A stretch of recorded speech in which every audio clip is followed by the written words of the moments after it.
right, so you make Hurricane. It's 13 minutes and 13 seconds, I believe, right? Is that on purpose? No. No, okay. Of course not. We don't worship the devil. All right.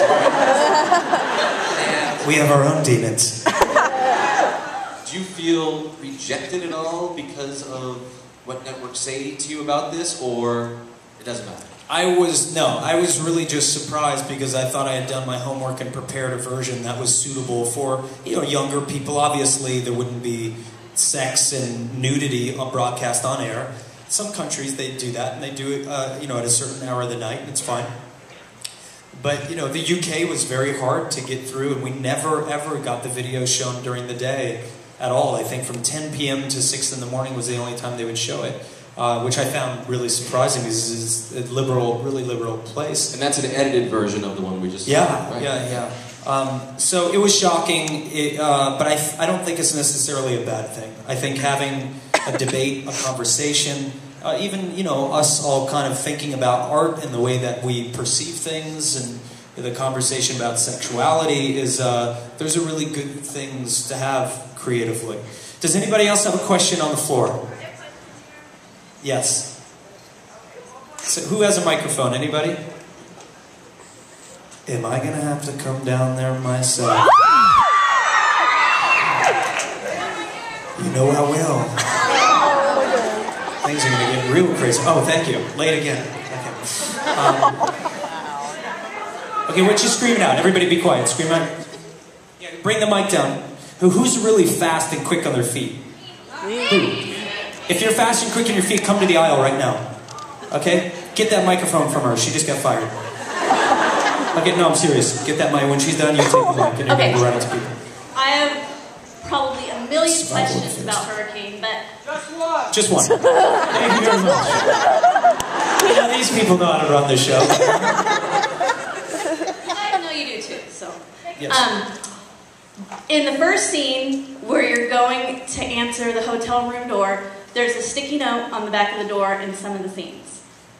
What does the sticky note say, and what does it mean? Well, there's some things I can tell you and some I can't.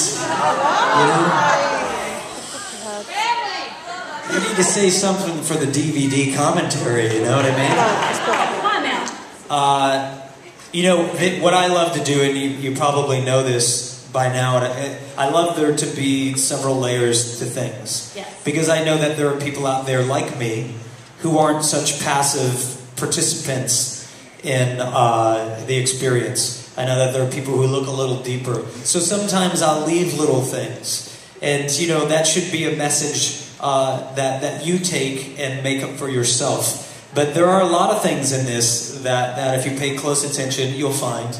And sometimes it's a wink from me to you guys that the average person will miss over. But, when I was young, an artist, some of you may have heard me talk about before, a guy named Larry Slezak, who's a good friend of the family, and a hell of an artist. He told me about an artist that used to paint the back of the canvas as well as the front. And I was always really taken with that idea that someone would take the time to paint the back of the canvas, and even just knowing that the back was painted made you perceive that piece of art in a different way. So I think that stems from that sort of thing. Anybody else have a question? I got one from the Twitter, and then we'll go back. I'm going to take my clothes off, sorry. Is someone else online? So is number 2 not on the door? Is that somehow Bible related? Bible? No, it's related to the Argus Apocryphex, which is something that's far too delicate and deep to get into right now. So there's details on details in the video, obviously. Everything is happening for a reason. Yeah, we're not fucking around here, buddy. I didn't think you were. It's not a hobby. Anybody else have a question on the floor? I have the mic. Yep. Hi. How many people do have questions? Raise your hand. Okay, so we're going to start to get through it quick, because if you get bored, you could just fuck off, go home, and watch TV. And we love you anyway. Okay, go ahead. What was your favorite scene to film in Hurricane? Well, I don't know if I can really say that. I really enjoy filming Shannon and Tomo. I really do. It's a pleasure for me to turn the camera on them and to capture a bit of who they are. you know, it's why I put the motorcycle scenes in, because it's so much of Shannon's life, and it's why I had Toma playing the violin, you know, because it's a big part of his life. Maybe I'll shoot him cooking one day.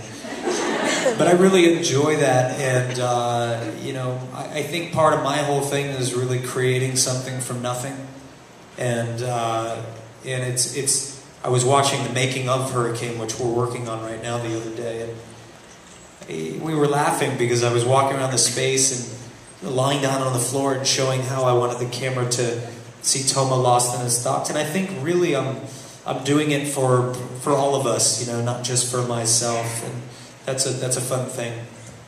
Is there actual sex in the video or not? Is there anything really going on?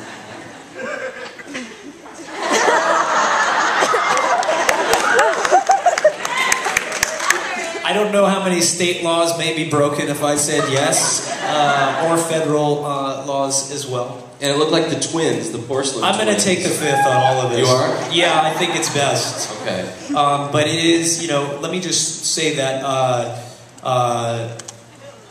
let me just not say anything. All right, I think we got it. I think we got the answer. Yeah. All right. There are a lot of rumors circulating about that, but let's just say no, let's just not say anything. I think it's better. All right. Yeah. All right. Let's go to another audience. Okay, we kind of have a line going over here. So, you mentioned earlier about the sex and the violence in Hurricane. Was the dichotomy in like the censored version between the sexuality and the violence intended? Because in the censored version, pretty much all the violence is pretty much left in, and where the sex is completely cut out. So you're pretty much spending half the video watching a censored part. I mean, that goes back to what I said before. People are much more comfortable with violence than they are sex, which is the weirdest thing in the world, because aren't we just all supposed to be walking around smiling and, you know, making love to each other physically and emotionally? I mean, it's a weird thing that we're all, you know, glued to the TV when people are blowing each other up, but as soon as people are expressing their sexuality, it's like this, holy shit, cover and run, bury yourselves in the sand or something. I thought it strange, but, you know, I do want to say the people that, you know, see the horse people, right? I don't know if you remember, you know, the horse people, the Gimp man, the man with the inflatable breasts, the porcelain twins, Stormy, the feather girl. These people really did something brave. They shared a part of their lives with it. They're not acting. Those aren't actors. We didn't have a costume department going out and renting something. Those are people that are sharing a really deep and special and intense part of their lives with all of us. And I always feel so lucky that they trusted me enough to allow that to happen. And, you know, to allow us to look behind the curtain a little bit. It was a gift. How many times did you jump through that window when? Oh Jesus! Too many times. But you know what the worst was, and I don't know if someone was going to ask me what the worst, or if they asked me what the worst. But there's a scene. You know the scene where I fall in front of the building and land on the ground. Okay. Yeah. Well, this was the never-ending short film, and we shot 3 days in New York, and that was supposed to be it. Of course, they shot it up maybe 14 days, in different cities all over the world. So I actually shot that in Indianapolis.